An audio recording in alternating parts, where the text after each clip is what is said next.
Hello, class. When you travel, like teacher went to Chicago, you don't want to get lost. You may have to ask for directions, or someone may even come and ask you for directions. So, what is our goal? Our goal is never get lost again. Let's hope so. And giving directions in English, and we also can add receiving English directions. Now, what are key phrases? Go straight, straight ahead.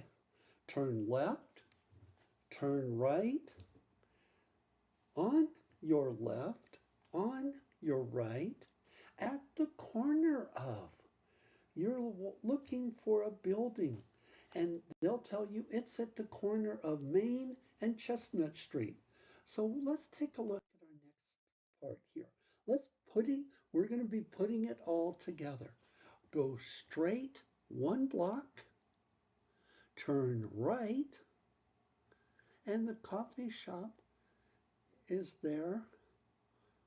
So if we come up this way, go that way and then that way, up to Main Street, we see there's the coffee shop on the left.